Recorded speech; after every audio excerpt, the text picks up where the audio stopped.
Well, good evening, ladies and gentlemen, and for those of you who I've not had the pleasure to meet this evening, my name's John Rogers, and I am the treasurer of the President's Foundation. And so on behalf of the Foundation trustees, we want to welcome all of you here to the Reagan Library.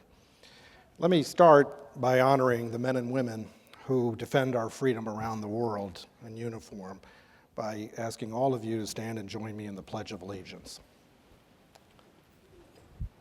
I pledge allegiance to the flag of the United States of America and to the republic for which it stands, one nation, under God, indivisible, with liberty and justice for all. Thank you.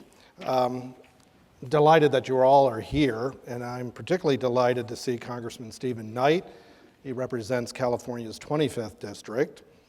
The Ventura County Supervisor Peter Foy and his wife Tara, who are always coming up here, and we're so appreciative of their help.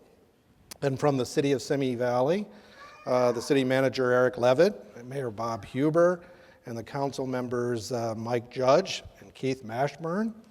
And from the City of Thousand Oaks, Mayor Al Adam. So all of you, welcome and thank you for coming.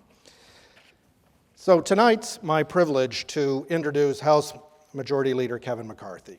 And he'll speak with us about the Republican leadership's legislative agenda and from his very unique perspective garnered from his very influential role.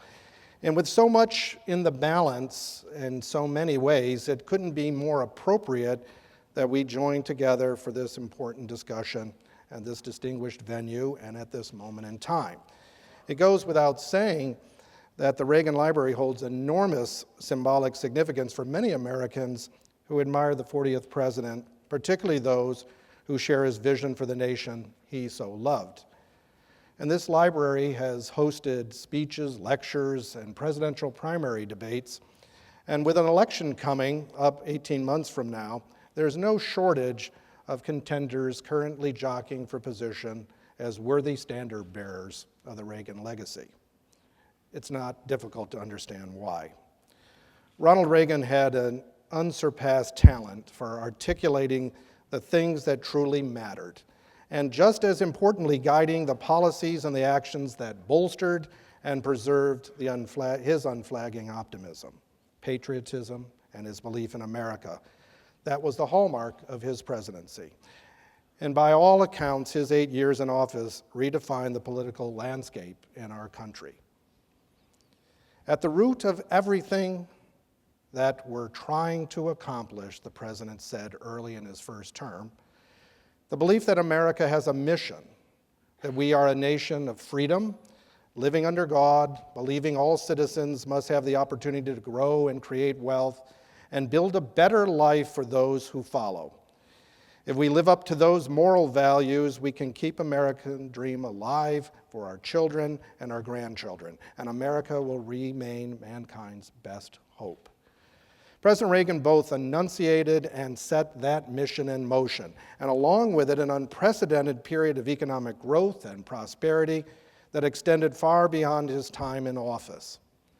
The values he instilled in a generation of statesmen and policymakers that followed him, optimism, self-reliance, and an unflagging belief that hard work and determination will lead to success, continue to be core tenets of the political calculus to this day. And that is a good thing. It's a very good thing, because his guidance and wisdom are needed now more than ever. The Great Recession and the uneven recovery that followed, it's shaken Americans' confidence more than at any other time since President Reagan first came to office. Strong leaders who share President Reagan's ideals and are able to put them into action through persuasion, policymaking, and practice are critical to our continued success and prosperity. And I'm happy to say, ladies and gentlemen, that Kevin McCarthy is just such a leader. For my part, I was quite fortunate to witness Ronald Reagan up close. As a young White House staffer during his presidency, suffice it today that today's event and my being here at the library stirs up more than a little nostalgia. When I'm here, I'm always reminded that Ronald Reagan simply exuded an aura of understated and authentic decency that you knew, even living the moment, was timeless. And from that, my own experience and my association with many who worked for or knew or wrote about the president, there are several themes that emerge time and again that illustrate what make him so successful as a leader, and in them, the lessons for those leaders charged with carrying forth his vision and mission. The first is his optimism and his focus on the future. Ronald Reagan had a gift for optimism, and his conviction to convey at all times was both central to what he stood for and what he felt must be constant in our nation's narrative. A second characteristic of particular relevance given today's limitless information channels and the split-second news cycles was the president's clarity of message, choice of words, and the conviction behind them.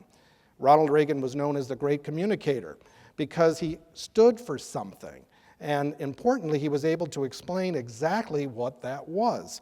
There was a fundamental belief that how we talked about things really mattered. And on the grandest scale, that meant how we talked about ourselves as a nation, our collective identity, our place in the world.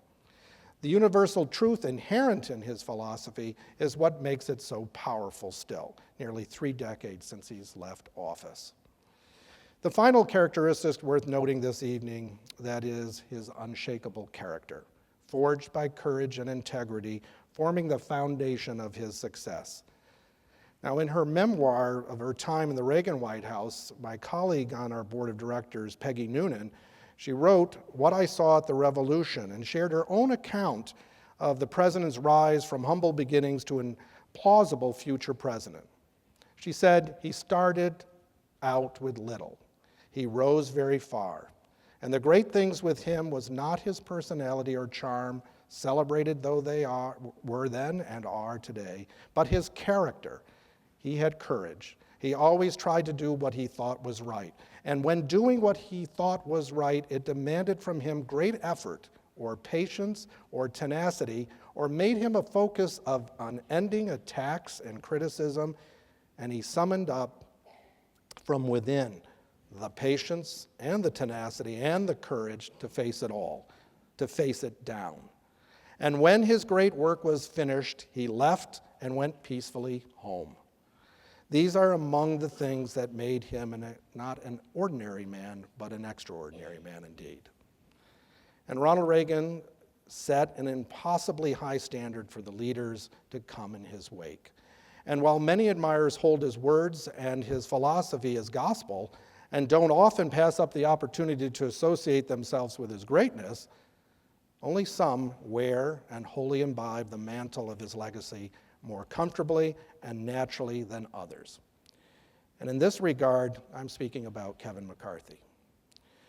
Far from a stranger, the majority leader was born just a few hours' drive north of here in Bakersfield in 1965, and on the eve of Reagan's election for the first of 2 terms as governor of California.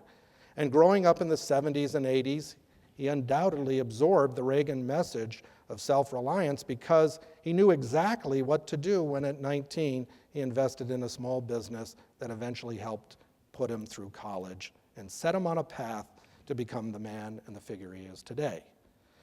Congressman McCarthy, like many of his generation, was a great admirer of President Reagan, applying his philosophy and his ideals as leader of the Young Republicans, and then as he worked his way up the political ladder, from local community college district board to the state assembly to Congress to his current leadership position. But more importantly, he's a man of principle and resolve, the type of leader President Reagan would have found to be valuable and a formidable ally. Kevin McCarthy's belief in America and in the power of the individual to shape and pursue his or her destiny infuses the way he thinks about and approaches his responsibilities broadly, or whatever particular issue or undertaking is at hand. His integrity and his tenacity have earned him the respect and the admiration of his fellow House members, leading to his meteoric rise up the Republican leadership ranks in little less than a decade in the Congress. And he continues to work today, in his own words, for individual liberty, for free markets, for effective government, and a vibrant civil society. His personal story ratifies, if not amplifies, the principle that each of our destinies is ours alone to infuse with tenacity and purpose, to craft, to shape, and realize. But more than that, it is itself a testament to our collective history, to this glorious country of endless possibilities and boundless hope.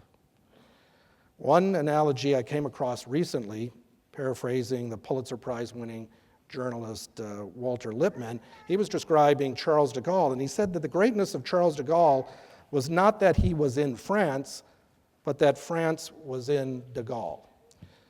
And the same can be said about Ronald Reagan. The greatness of Reagan was not that he was in America, but that America was inside of him. And I would say that Kevin McCarthy, too, exudes this love of country. And like Ronald Reagan, America is inside Kevin McCarthy. So, ladies and gentlemen, I'd ask you to welcome the Majority Leader of the House of Representatives of the United States, Kevin McCarthy. Thank you very much.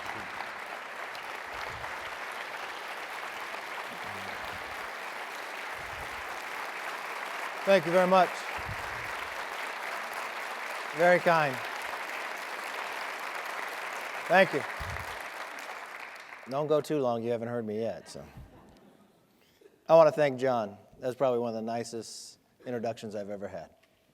I've been a big admirer of John's because he's never lost what Reagan taught him. And he's willing to make sure the torches continue to be lit. He makes sure the values of Reagan are taught in other places. When I walked into the green room, I was shocked. There was a picture of myself up there. There was a picture. I said, how'd you get that already? That's good staff work. I helped lead the 100th celebration, where we went to London, we went to Prague, we went to Budapest, we went to Poland. And they wanted to honor Reagan. They understood what Reagan talked about, the liberties and the freedoms. You saw firsthand the change that he had brought to the world. When I stood before there and they'd put statues there, I wondered who made sure those were there. John made sure and even paid for some himself. So I thank you for that, John, and the work that you do.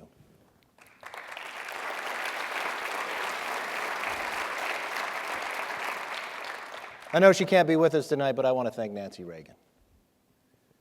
Ronald Reagan was a tremendous man, but together the synergy those two had, they showed the rest of the world what values meant and what bond two people can have. And the opportunity even to be able to speak here. You know, there's two other people in my life. They both happen to be women. They're with me here tonight, too. My wife, Judy.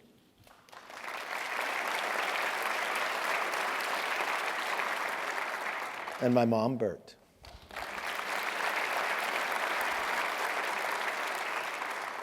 We don't get to pick our mothers, but if I could, I would. Mother's Day coming. Sitting next to him is a dear colleague of mine, Steve Knight.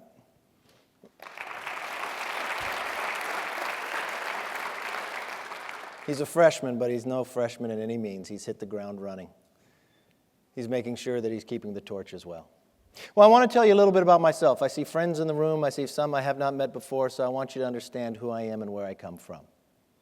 I don't come far from here. I come from Bakersfield.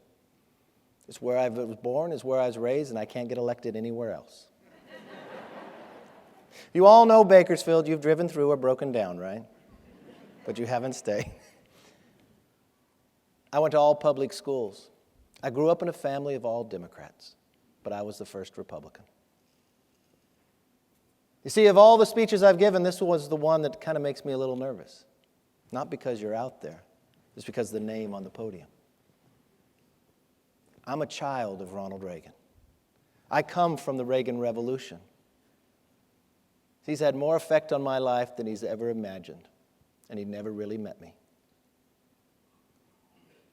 You see, when I went through school, I applied myself, but I didn't do as well as I should. I admired my parents. They knew the values of Reagan. They worked hard. My mother worked jobs. My father worked too. He was a fireman and he moved his furniture on his days off. They didn't have great wealth, but we didn't know it. We went to the grocery store to cash his checks. We didn't go to the bank. When I got out of high school, I couldn't get a scholarship. We didn't have great wealth, so I went to my local junior college. But I always had a summer job since I was 12 years old, and I'd saved my money. And I always wanted to invest it. You see, I met this guy when I was 18. He owned a liquor store, but he had a car dealer's license. You could figure out how an 18-year-old meets someone like that. But I talked him to bringing me down to LA to the car auctions. It's where all the dealers bring their cars for a trade-in. And I would go there and I would buy and sell cars to pay my way through college. I found out later I don't think it's legal, but I was being an entrepreneur. And then one Friday night, I took a few of my friends and we were going to go to San Diego State to visit some buddies at college. So I went to the grocery store to cash a check. It was 1985. And the day before, the lottery just started. So I thought, I'll buy a ticket. And I won the lottery. True story, $5,000. So what I did, I took my folks to the nicest restaurant in town, gave my brother and sister each $100. I took the majority of the rest and I bought one stock because I believed in taking risk and I believed in America. We did pretty well. It was the 80s. So at the end of that semester, I told my folks I wasn't going to go back to school. So I took my money out of the market, I refinanced my current car, and I went to buy a franchise. I soon found out nobody really wants to sell a franchise to a 19-year-old. So you know what I did? I opened my own business. Even built the counter in my dad's garage. It was a deli. And the values I learned of being a small business owner have never left me.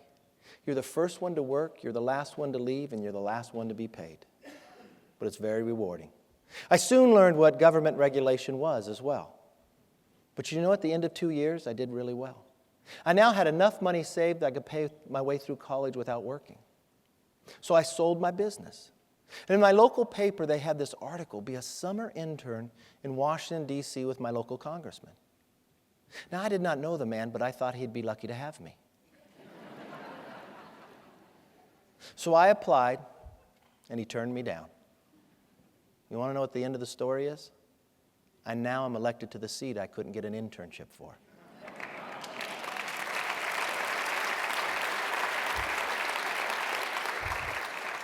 Only in America can that happen. But the question I pose to you tonight, can that same story happen again? Could that happen today? I question if you could open that same business.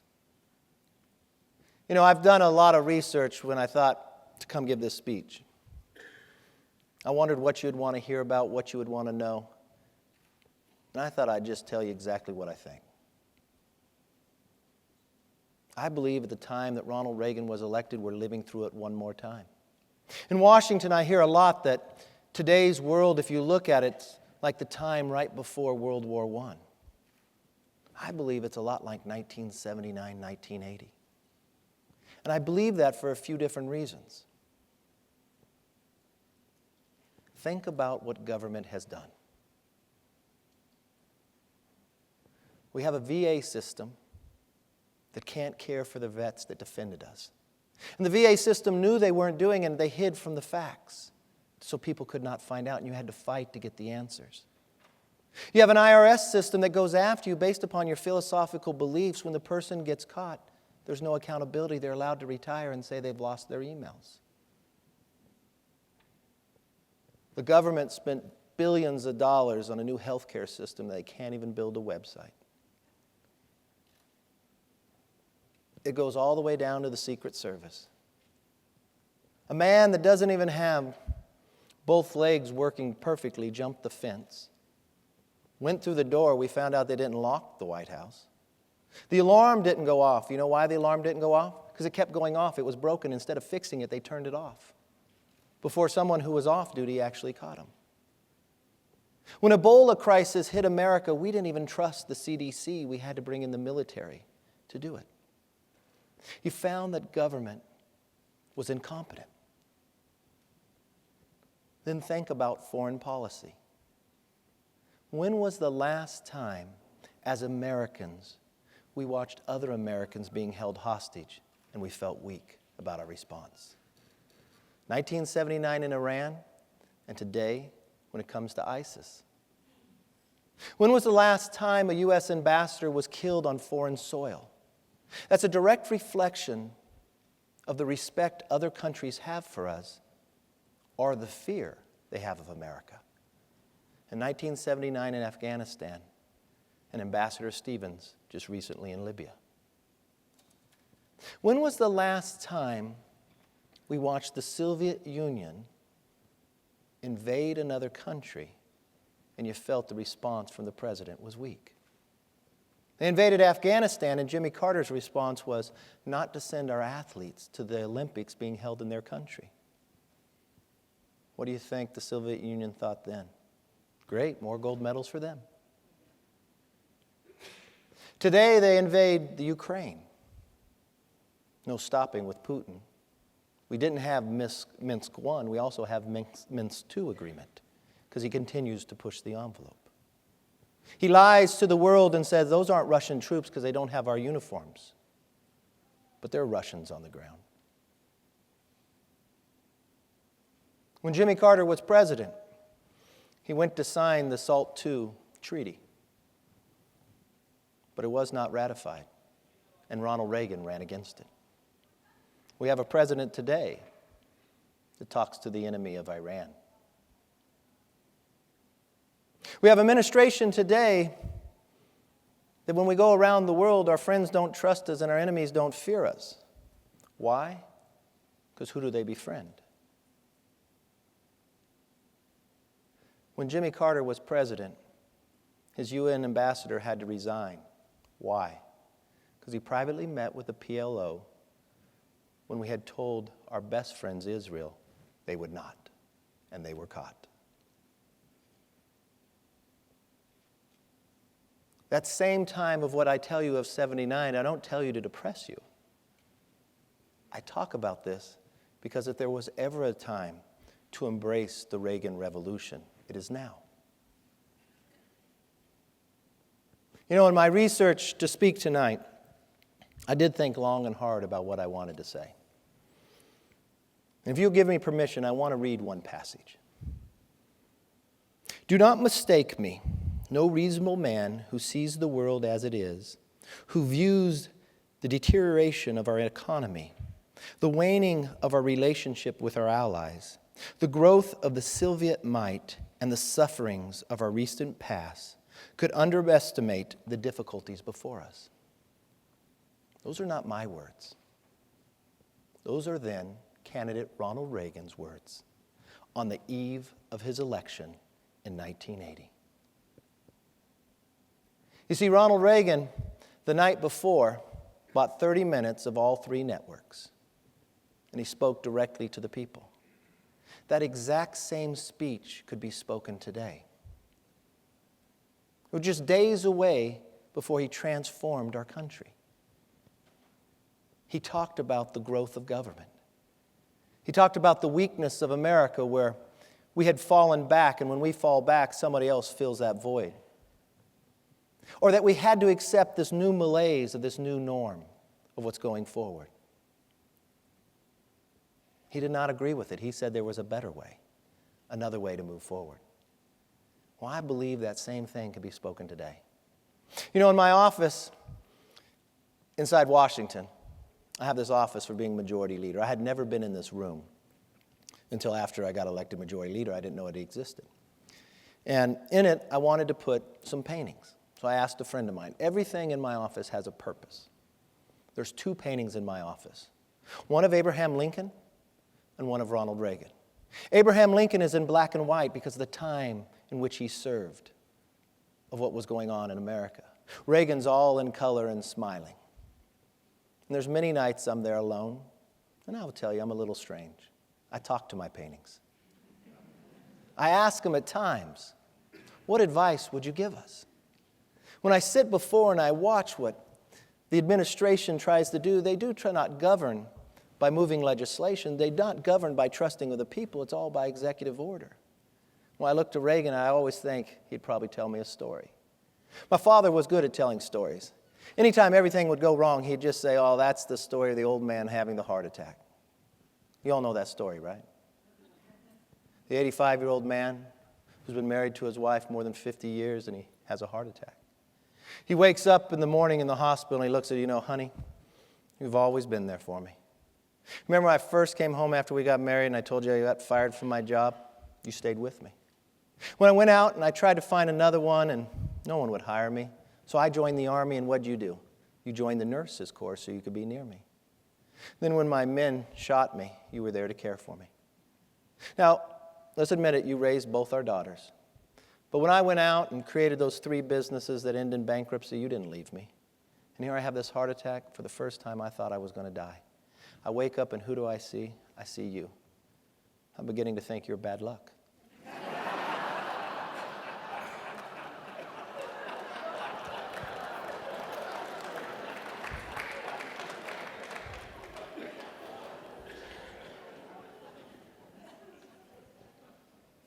You look at the administration, they're inept, but they blame us. Whatever problem erupts, somehow it was somebody else's fault or there wasn't enough government involved.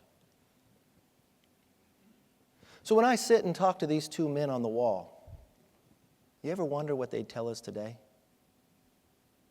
And you know why I picked the 2? Because I think by far they're the finest presidents we've ever had. One happened to be the very first Republican president. I believe in a time he only served 1 term in the House. And I believe God put him there for a purpose. The same thing I think about Ronald Reagan. He ran before and didn't win. But I think the time that God put him in then was when we needed him.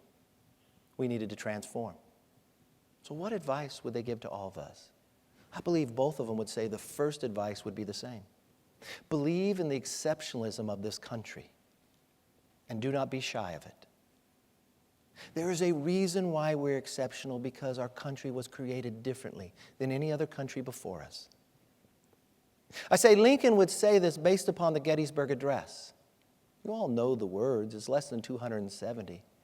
But you ever read the words beyond 77 years ago? He wrote that our forefathers brought forth on this continent a new nation, conceived in liberty and dedicated the proposition that all men are created equal. He goes on to say, but if we fail, government of the people, by the people, for the people, shall not perish from earth. We weren't the world power, and he didn't say France or England would pick up the torch. He said we would make it. No other country was created with the idea of liberty and that everyone's equal.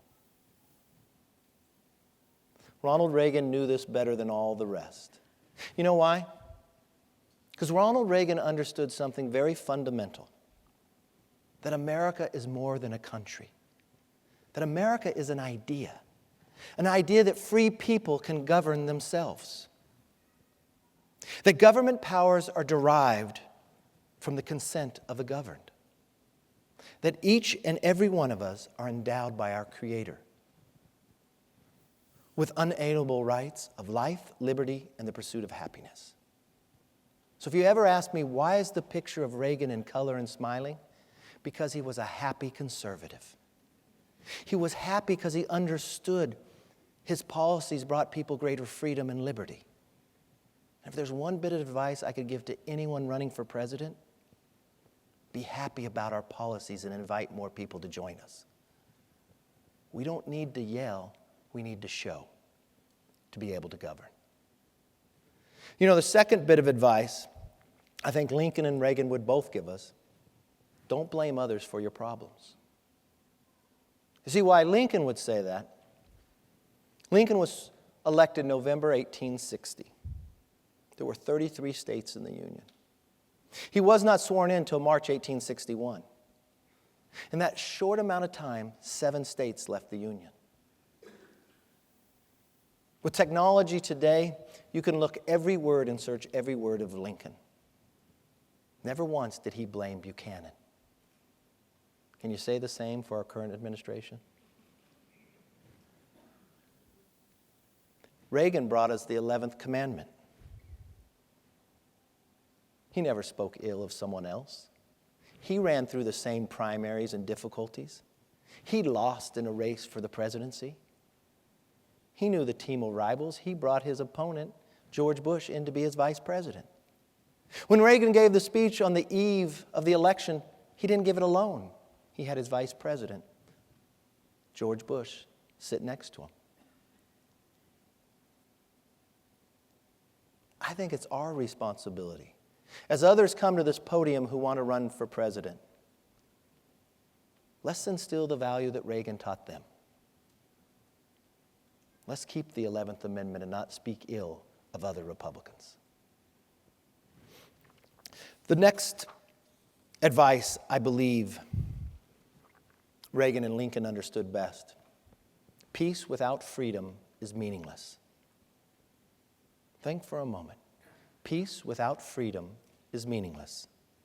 You cannot sacrifice one for the other. Lincoln understood he could have ended the Civil War a little early.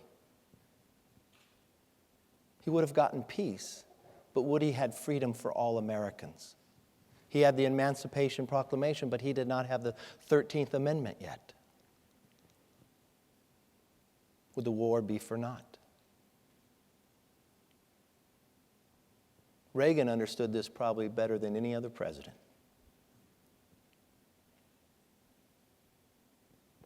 On the eve in 1986 in Iceland, the whole world was watching. They thought the agreement would be signed with Gorbachev. And Gorbachev just wanted one thing, that you could not have SDI. Reagan understood that brought freedom, not just to America. President Reagan offered the technology to the Russians as well, that it would be freedom to the entire world. Gorbachev said no, thinking Reagan would want peace more than freedom. Reagan understood you couldn't have one or the other, you could only have both. And what did Reagan say? I'm going to go see Nancy. History has shown, even though the pundits would write that was wrong to step away, that you got a better agreement because you did. Reagan understood he never went into a negotiation without the willingness to walk away. If there was ever a time for this administration to look to Reagan, now is the time. As they negotiate with Iran and the days come narrow, do not just hope for peace, and do not sign an agreement unless you get peace with freedom.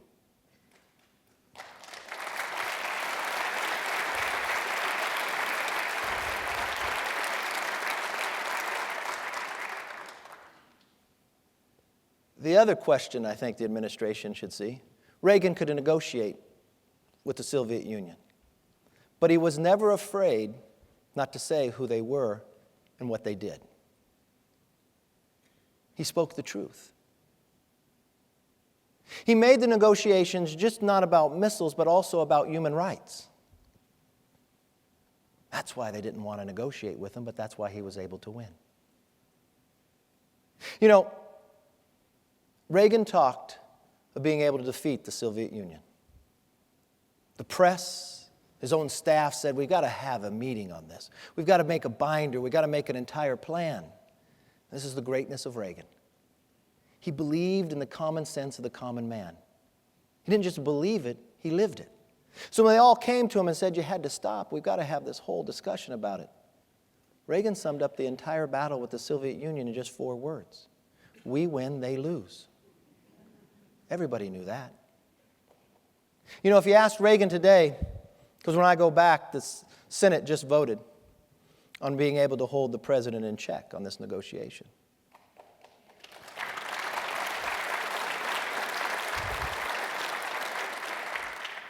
If you ask Reagan today, should he come to the current agreement, I don't think he'd use 4 words. I think he'd use 2. Hell no. You know what's so ironic? We have a Democrat administration today going through some of the same challenges that the Democrat administration had with Jimmy Carter. Those 2 presidents both won the Nobel Peace Prize. Unlike Reagan. But President Reagan brought more freedom to tens of millions of the world than those two presidents. There's a quality of Reagan that every elected official should understand. He did not care who got the credit. If he cared, he would have signed the agreement with Gorbachev in Iceland, because the world was prepared to give him the Nobel Peace Prize. This was never about himself. It was always about the country, a trait we should look for as we move forward. The other advice I would say he would tell us both today: do not put off tough political decisions for future generations. The whole role of president is about ideas. The first thing Lincoln is probably the best to illustrate. The whole debate of slavery didn't start in the 1850s. It started in the creation of our country. But our forefathers believed it was too divisive, so they left it out. By making that decision, they in essence decided hundreds of thousands of their grandchildren were going to have to die. We don't have the same tough decisions, but we have tough ones that we should not put off. And Reagan did not. Reagan got tax reform when the Democrats controlled the House and Senate. Reagan got Social Security reform to protect it for the next generation with Democrats in the majority. How was he able to achieve this? He didn't get into talking points. He went directly to the American public. He trusted us. He trusted our intelligence. He didn't think government had to be so big to tell us what to think. He went and explained. He didn't talk about one bill, he talked about what America could be. Tip O'Neill is famous of saying, I've got a 20-vote margin. I'll defeat any tax plan that Ronald Reagan has. So Ronald Reagan went directly to the public, told his story, and you watch the newsreels today, and thousands of calls of the switchboard changed that opinion. He didn't twist arms. He just trusted us.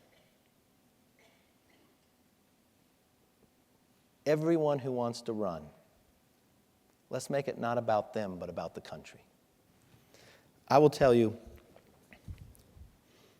one of the last ones that I believe the advice they would give, and Reagan probably summed it up the best. When he said, in the present crisis, government is not the solution to our problem. Government is the problem.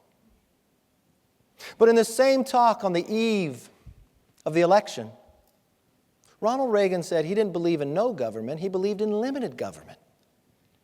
But he also believed the very best people should serve in government.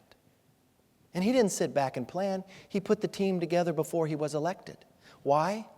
Because he didn't want a VA system that couldn't care for veterans. He didn't want an IRS system that wasn't held accountable. He wanted government to be effective, efficient, and accountable, and not take one dime extra than it needed to perform its job.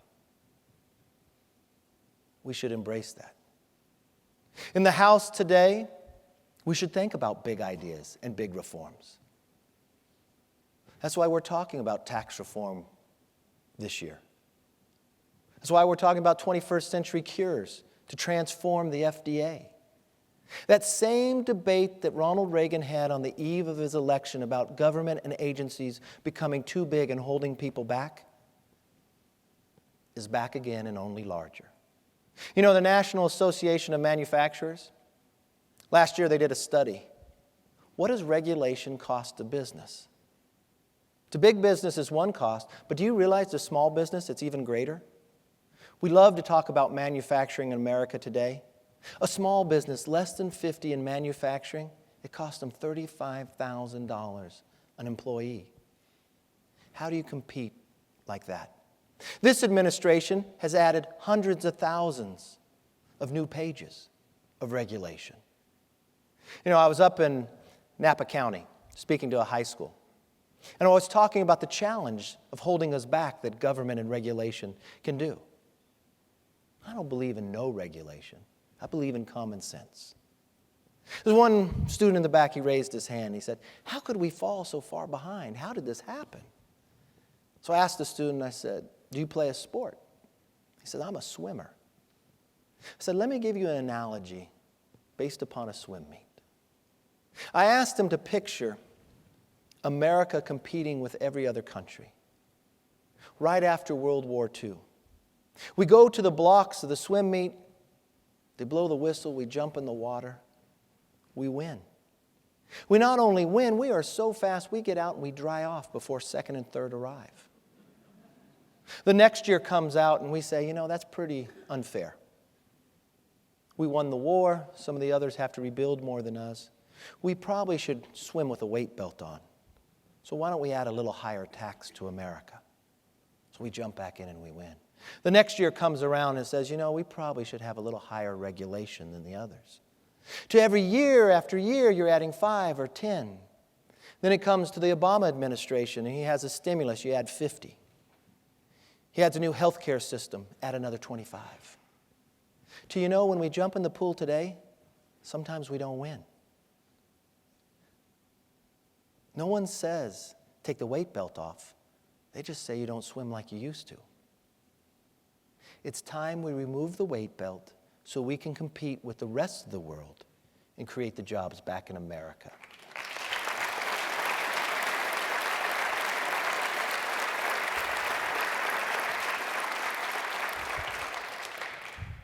I will tell you, I've taken this mantle from Ronald Reagan.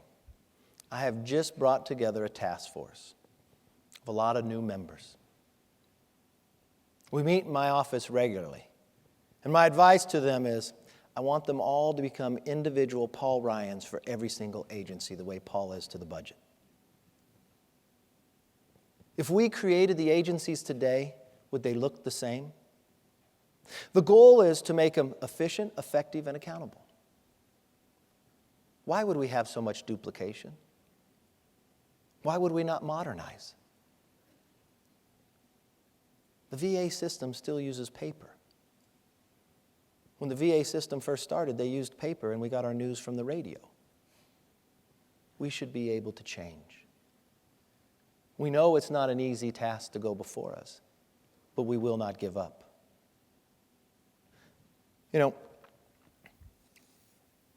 I always like to say when I give a speech, my wife tells me this. She said, you should be a little like Liz Taylor. She always gave the advice to her husbands, I will not keep you long.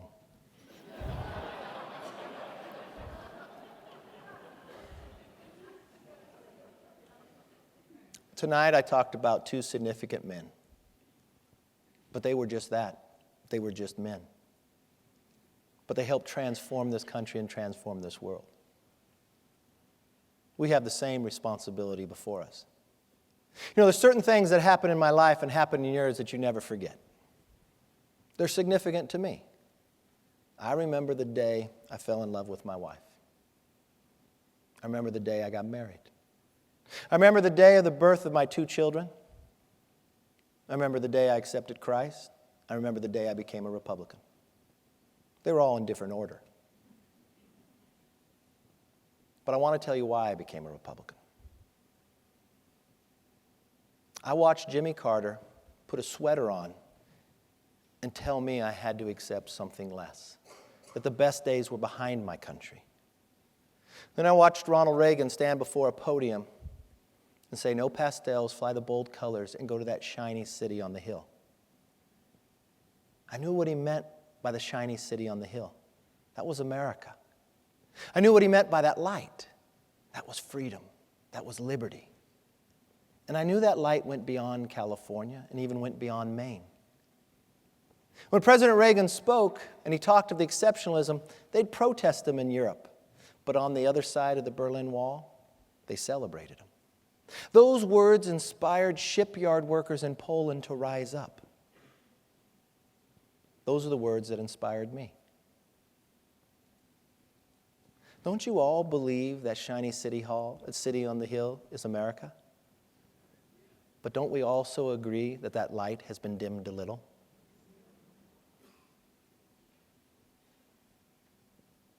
I love America. because I love its people. And I will tell you this. I know 8 years of this president has done damage, but we can correct it. So the task before us is to join together, to climb that mountain and recharge that light so it burns brighter than ever before. And God willing, together, we will do it, just as we did in 1980 under the leadership of Ronald Reagan. Thank you, and God bless.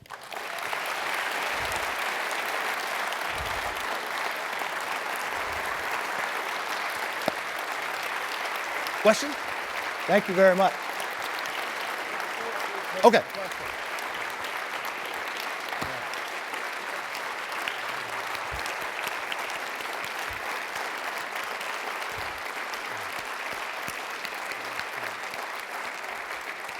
Well, ladies and gentlemen, we have time for some questions, and we have a number of people who are going to come forward and help with microphones. So if you'd raise your hand, we can get you a microphone here. As soon as they're coming forward. Question right here. Right here. Good evening, Congressman McCarthy. It's a great pleasure to hear your eloquent speech, because not too often we can hear speeches made about President Reagan in such a compassionate way. The last time I heard them was in Warsaw, Poland, that you mentioned in 2012, when I had an honor and pleasure to participate in unveiling of the monument of President Reagan in the country that still remembers its legacy. Today, as an American citizen, I also want to remind another legacy of President Reagan that seems to be a little bit forgotten, but there is a big chance to resurrect it in our state not too far away from you. I am currently a CEO and a founder of California Space Center, which some of you might not know. Some of you might know that in 1983, President Reagan donated an incredible piece of land outside of Vandenberg Base to build California Space Center. It's happening, and I just want to mention it to you that there is a huge opportunity to also resurrect jobs and bring new space technology into this part of Central California. And I hope that you will find the time for us in Congress, because we'll have to get an acceptance of Congress on a couple of land movements. But President Reagan was a huge champion of space program. My final question to you, it's a very patriotic question. NASA was a beloved program of President Reagan. Recently, we've seen nothing but significant cuts to American space program, which is also something that protects us, our military and freedom. Why is it happening? And what can you do as a majority leader to give NASA and the space program a chance? Thank you. Great question. When you first spoke with that accent, I thought you were from Texas, but you are correct. And Steve Knight and I will work very close on dealing with, I've given you credit for your father, sorry. His father was the fastest man in the world, so we never forget him. Dealing with this. I represent Mojave. The saddest part that we have today, Reagan talked about going to space and people laughed. Look what the space shuttle was able to do. Today we go to space, we pay the Russians. And Putin continues to raise the price. I'm actually authoring the bill for commercial space flight. I think there's a combination. I think NASA is actually also working with SpaceX and others. I think there's synergy in both of them. But we gain with our investments. You know, you all have a smartphone, right? Have you ever thought of the technology in that phone? There's more technology in that phone than Apollo when it landed on the moon. And today's battles are much different. You know, there was a warning today that there was space material, didn't know where it was fall because of what Russia was doing, what China and India are doing in space. We succeed because we innovate and we have the rule of law. Space gives us the right and the ability to innovate faster. And I think it's a good investment of where we go. I think there's a combination of doing both. I look forward to working with you. Great. There's a question right here, sir. Just going to give you a mic. I appreciate your vision and your principles as you've stated them. I wish you a long and successful career in Washington. Good to have guys like you there. However, after Obama was elected, the people gave the House to the Republicans and then recently gave the Senate to the Republicans. I don't see a heck of a lot of change. I see this guy continuing to roll over the Republicans. I see an Iran agreement that the Constitution would call for 67 votes for to ratify it, and we've structured a deal that it's going to take 67 negatives to turn it down. Big difference. And now we're about to give him, voluntarily, give him a fast track on trade. Can you please comment on what in the world does it take for us to overcome this guy before 2016? Thank you. Great question. And if there's ever a greatest frustration around the country, it's simply that. But there's lots of times the things we do not see. When we took the House, we stopped the largest tax increase in American history. We stopped cap and trade. There's so much that we've been able to stop, but unfortunately in the creation of our country, there is a check and balance, but this president has gone beyond. The highest court in the land 2 times in the last year has told the president he's gone beyond the executive powers that he has. Now, I understand your angst. I wasn't gray when I first went to office, and I haven't been long.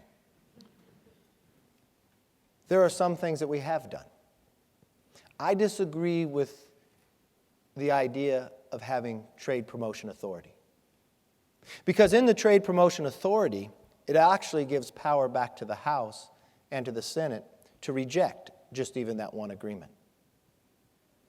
If this was such a bad idea, why is all the Democrats opposed to it? The one thing that America does well is export, and we export our ideas. For those countries we have agreements with, we have a surplus in trade. The deficit we have is a deficit in trade with those we do not have an agreement with. And you have to think about this more than just economically. This is strategically. Because the agreements we're looking to have are dealing with our friends in Asia. And what we do with them is we raise their standards to ours. If we do not, you know whose agreement they will have? Is with China. And if we do not, then they will take China's standards and we will be left out. We have an ability to approve or not. Every president has had this power.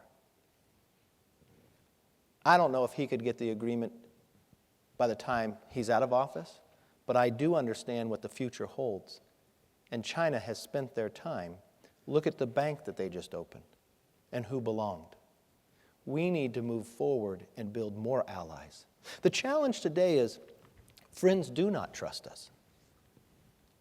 And there's a real illustration between Reagan and the current president of why that's the case. In the Philippines, we had an ally in Marcos. He was a friend to America. He may not have been the very best of person, but when it was time to him to leave, he was called up and said, there's a C-130 out there. Put everything on the plane and all your wife's shoes, and we'll fly you to a place to retire, based upon a relationship and a change of government that was better. When Mubarak was in trouble in Egypt, and remember, Egypt recognizes the right of Israel to exist, stopped buying weapons from the Soviet Union. When Mubarak was in trouble, the president let him rot in jail. Now we give foreign aid, and who do we give foreign aid to give? We give foreign aid to the Egyptian military to buy our weapons. Why? Because they're secular. And in a time when their country was going to take the rights away of their people, their military rose up against the Muslim Brotherhood, but our administration criticized it. So what was the rest of the allies thinking? Whoa, I better get another good friend, because you might not be there for me.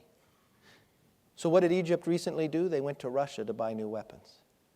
What did Turkey, that's a part of NATO? They just bought a new air defense system from China. Nobody in NATO is going to communicate with that air defense system.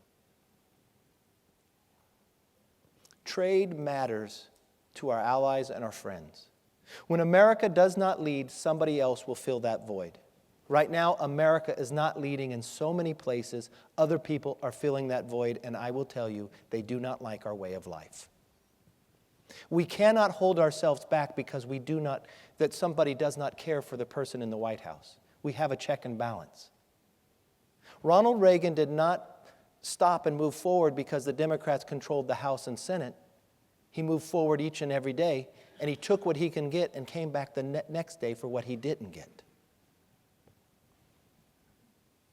The other thing that Reagan was so good at, he would talk to people that had never voted Republican before because they had never heard the truth.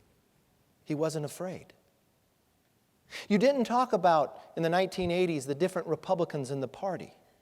We talked about the different Democrats, the Reagan Democrats. This is our time to unite. If we just unite in a year and a half and only get all the Republicans out to vote for one person, we will lose. We need to look at this country as one, as an American, and show them a path to a place that is different and that we do not have to accept the malaise of the last 7 years, that there is a better place and a better world for all of us. In the back. Hello. Yes. Could you speak about the drought and what the federal government can do to help California with the drought, with the situation going on? But first of all, we have to realize the drought does not have to be the angst that it is today.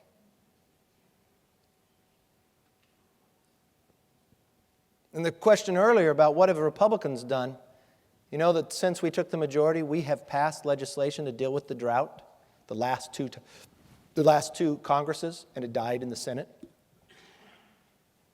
4 years ago, we had 178% of snowpack, but they only sent 80% down. There's only two ways to move water from the north. You grow in the Central Valley, and the population's in the south. Because of federal law and environmental, you care more for fish than you care for people, and you let that water run out to the ocean. For the last 30 years, we've tried to expand our storage with dams. But we have not, and what has the population of California become?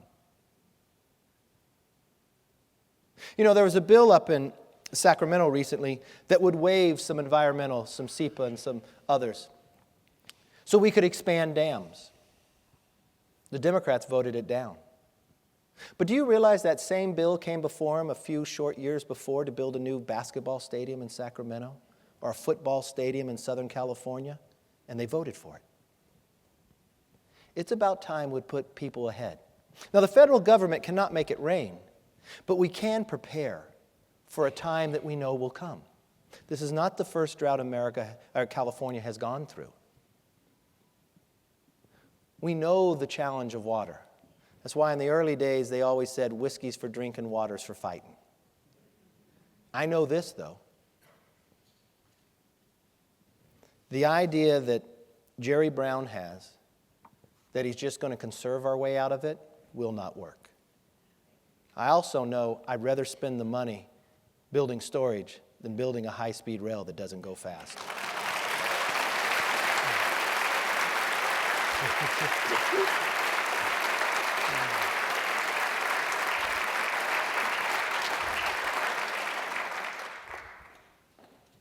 Oh, yes.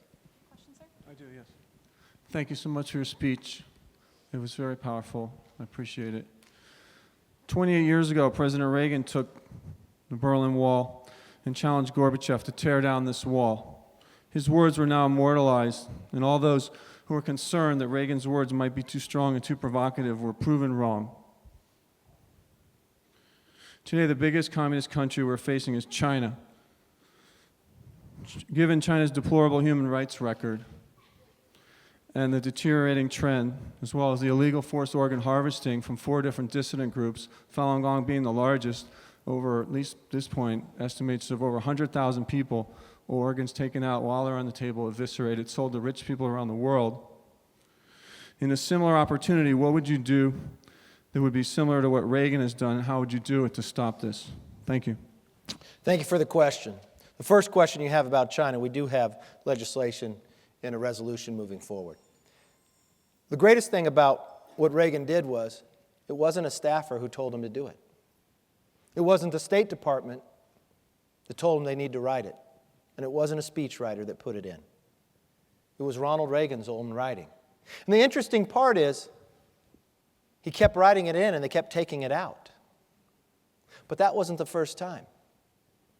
If you go home tonight and you YouTube his speech on the eve of his election, he will talk about POWs coming back to America. And he'll talk about the love that they had for the country, that he and Nancy had at 4 different times to dinner.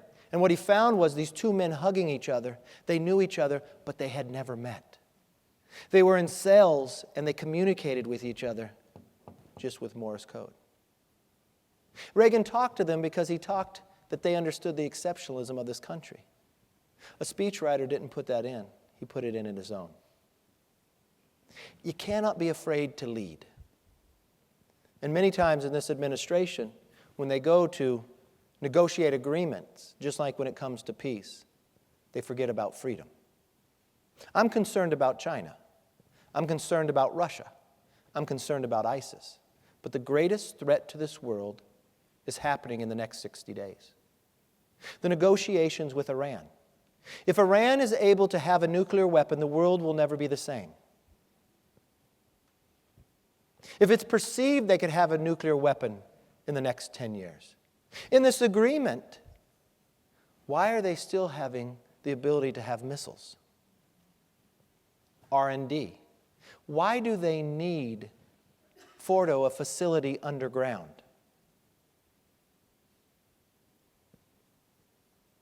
The question I have is, this administration, if they do not get it right, better be willing to walk away from the table. No agreement is better than a bad agreement.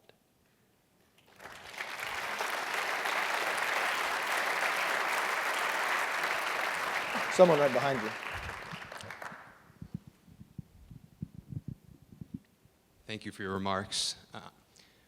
Just to dovetail on what you were just talking about, could you tell me a little bit of your perspective on this latest passage of the Corker-Menendez out of the Senate, and whether you think it's a valuable mechanism for congressional oversight on this deal? I have some concerns with it. First questioner makes a good point. I believe to the extent of what we're going, SALT II was a treaty. This is not being called a treaty. This is rewarding an organization of terror, but the administration's afraid to say it. All the times that Reagan negotiated with the Soviet Union, he never was afraid to call them evil empire or the devastation that they created. If we have this agreement and they try to lift sanctions, what would they do with the money? Because what do they do with it now? And in essence, think of this. We will free them to sell their oil, but we will still live in America with a ban to sell our oil anywhere else in the world. The challenge to this is most of the public will not be able to see or read the agreement. Members of Congress will. So I believe it's stronger to have it than not have anything at all.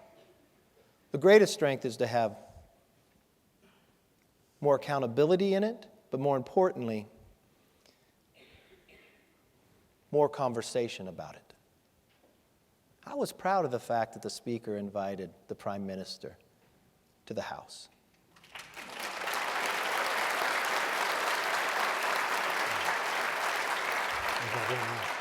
Do you want to know the backstory to that?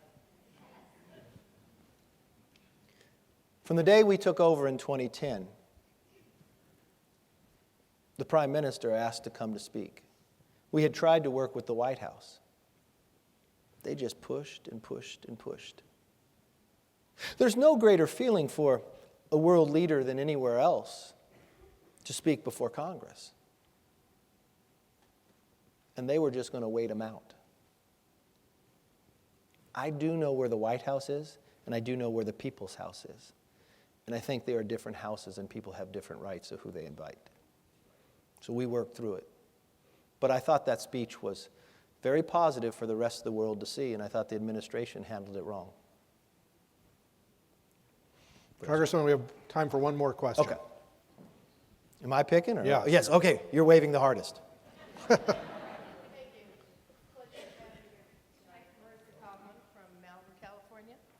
It's a lot like Bakersfield. Yeah, my son used to pay for the Blaze. All right. Yeah, okay. That's our baseball team. Anyway, I'm a professional planner, and I deal with government regulation every day, municipal, county, state, and federal level. The amount of regulation, I was hoping to have been retired by now, but it appears after 44 years of doing this, there's no end in sight. Not only the solar panels in your area of Mojave that are under consideration by the Conservancy and all the other regulations, how will this Congress and the Senate impact some deregulation? When a person who wants to add 500 square feet to their single-family residence, and for instance, the State Lands Commission says, you don't own that 300 feet in the ocean that you pay tax on, and it costs them $45,000 in studies to add 500 square feet, somebody needs a break somewhere. And it comes all the way from DC, all the way down to municipalities, and we're hoping for some relief from you guys. So, Great question. This is a mission that I'm on, and I have a couple different ideas on how to do it. You know, there's a lot of people trying to do this throughout the country.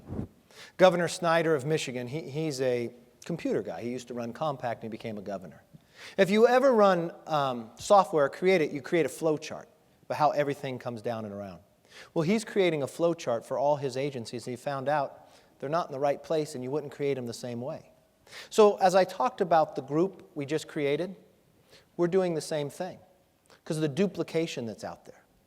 Now, my idea is it won't happen overnight, but we can take incremental changes to have some, but we should think big like Reagan would. And not just get a success by something small, but get a success by changing all. You know, in the 90s, when the Soviet Union collapsed, we had a peace dividend. So what we did, we went to our military and we had what was called a BRAC, a base realignment and closure. Because you didn't need them all, and you tried to create greater efficiencies and duplications out of it. And you thought, well, how could that ever pass? Because everyone's just going to defend their own base. Well, you know what? We're going to put it all together, study it, and put one proposal. So you vote it up or vote it down. So one base can't stop the whole change. Why don't we create a BRAC for the agencies of America?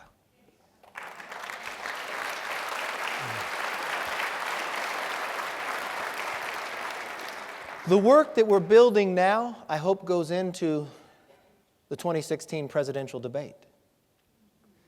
And let's have that vote. And let's have that president sign it. Because you know what? We created our country by being co-equal. 3 co-equal branches, but they're not co-equal today. Well, that's taking the power away from all of us. So to me, if there's one legacy I can leave in my office of time served, that would be the one I choose to have. Hey, it's an honor to be here.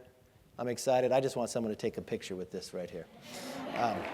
Thank you very much, and God bless.